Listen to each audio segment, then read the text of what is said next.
Real World Assignment 3, Part G, Cutter Dewbre. Lauralyn Hogan. The Aviator. Leonardo DiCaprio stars as Howard Hughes. The movie is based off of the self-made billionaire Howard Hughes, who made his money through film production and building aircraft and creating the airline Trans World Airlines, later becoming American Airlines. Hughes' entire life was revolved around his psychological disorder. It was his rise and fall. His disorder helped make him a billionaire, but also led to his painful death. Diagnosis. Howard Hughes was diagnosed with obsessive-compulsive disorder. To be diagnosed with OCD, you must have either obsessions or compulsions. Your obsessions must show recurrent, persistent, and unwelcome thoughts. Impulses or images are intrusive and can cause distress. Your compulsions must show repetitive behavior that you feel driven to perform, such as hand-washing or repetitive mental acts, such as counting silently. Diagnosis. Optional symptoms include cleaning/washing, checking, arranging/organizing, collecting/hoarding, counting/repeating, and need for symmetry or exactness. Symptomology.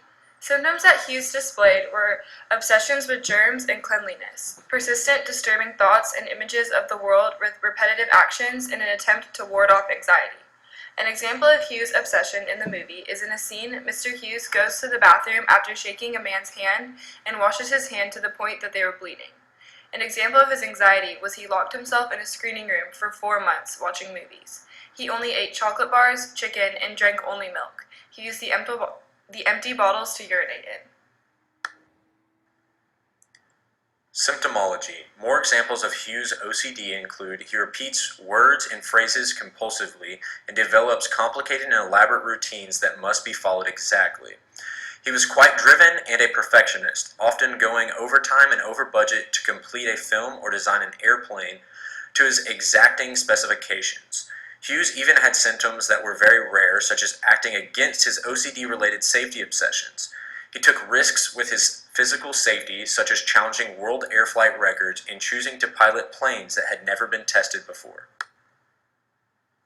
Extremely rare OCD quality. In one of the most important scenes in the film, Hughes prepares for and attends a Senate hearing to defend himself against accusations of war profiteering. The hearing came during the time he was homebound in his screening room. To get to the Senate hearing, Hughes had to leave his safe space and ignore all his typical OCD routines and rituals to function in a relatively normal and non-OCD way in a highly stressful situation.